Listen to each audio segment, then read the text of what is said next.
एक ऐसी फैमिली जो बाहर से तो परफेक्ट दिखती है मगर अंदर एक ऐसी कहानी लिखी जा रही थी जो सबके होश उड़ा देगी। किसी ने सोचा भी नहीं होगा एक इंसान जो अपनी फैमिली से बहुत प्यार करता है एक दिन वो अपनी फैमिली का सबसे बड़ा दुश्मन बन जाएगा। Welcome back to our channel fact injected, जहां हम डिस्कस करते हैं दुनिया के सबसे शॉकिंग और डिस्टर्बिंग ट्रू क्राइम केसेस। आज हम एक्सप्लोर करेंगे उन तीनों केसेस को जिसमें एक फैमिली एनालिटर ने अपनी फैमिली का सफाया कर दिया। ये सिर्फ एक कहानी नहीं, एक चिलिंग रियलिटी है जो हमें इंसान की सबसे अंधेरी सच्चाई दिखाती है। तो बिना टाइम वेस्ट किए चलिए कहानी को शुरू करते हैं।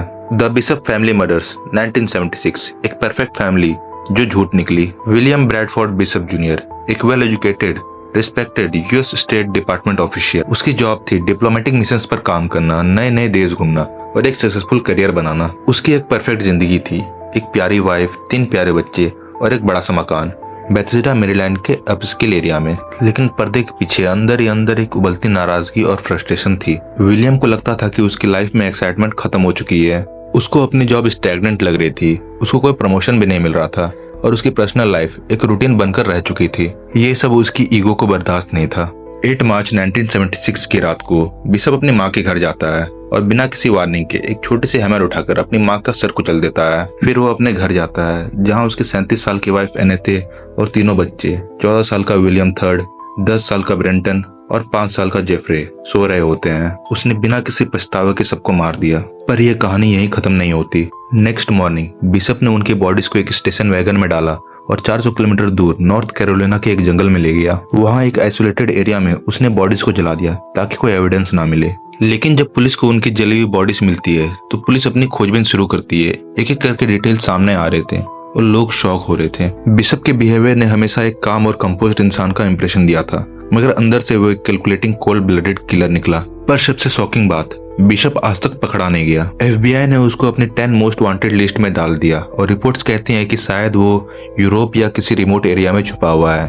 अब बारी है हमारे सेकंड स्टोरी की, the Fisher family murder 2001, a perfect husband और a monster. April 10, 2001, Scottsdale Arizona. एक नॉर्मल शाम जो एक रात के अंधेरे में एक नाइटमेयर बन गई। रॉबर्ट विलियम फिशर, एक एक्स नेवी वेटरन और फायर फाइटर, अपने 38 साल की वाइफ मैरी और 2 प्यारे बच्चों, 12 साल के ब्रिटनी और 10 साल के बॉबी के साथ रहता था। बाहर से देखा जाए तो एक हैप्पी मैरिज थी, पर अंदर एक ज्वालामुखी फूटने वाला था। सुबह 8 बजे एरिजोना पुलिस को एक इमरजेंसी कॉल आती है कि एक घर में गैस एक्सप्लोजन हो गया है। जब तक फायर डिपार्टमेंट वाले वहां पहुंचे तब तक पूरे घर में आग लग चुकी थी। घर का कोई हिस्सा सेफ नहीं बचा था, पूरा घर राख में बदल चुका था। जब इन्वेस्टिगेटर्स अंदर गए तो उनको एक हॉरिफाइंग डिस्कवरी मिली।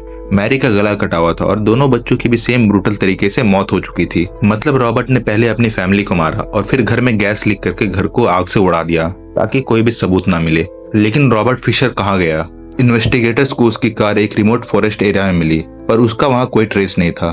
थ्योरीज ये भी कहती है कि शायद उसने सुसाइड कर लिया हो या फिर एक नई आइडेंटिटी बनाकर कहीं छुप गया हो। रॉबर्ट फिशर आज भी FBI के मोस्ट वांटेड लिस्ट में शामिल है और अगर कोई उसके बारे में जानता है तो FBI उसे $1 लाख का रिवॉर्ड भी दे रही है।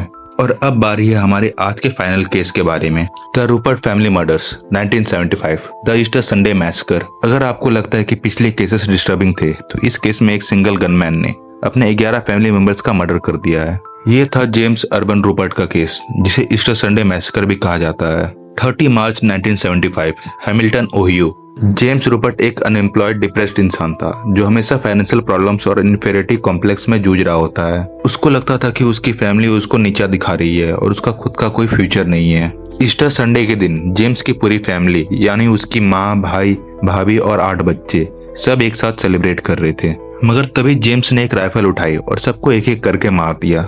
11 लोग एक ही घर में सिर्फ 5 मिनट के अंदर अंदर सब के सब मारे गए। जब पुलिस वहां पहुंचती है तो ब्लड बाथ जैसा सीन देखकर शॉक रह जाती है। जेम्स को उम्र कैद की सजा होती है और वो साल 2022 में जेल में मर गया। तीनों केस एक ही चीज दिखाते हैं, कभी कभी सबसे ज्यादा खतरनाक दिखने वाले इंसान वही होते हैं जो बिल्कुल नॉर्मल लगते हैं। अगर आपको ये वीडियो इन्फॉर्मेटिव लगी तो लाइक, शेयर एंड सब्सक्राइब करना ना भूलें। मैं मिलूंगा आपको एक नए शॉकिंग केस के साथ। तब तक के लिए स्टे सेफ, स्टे अवेयर।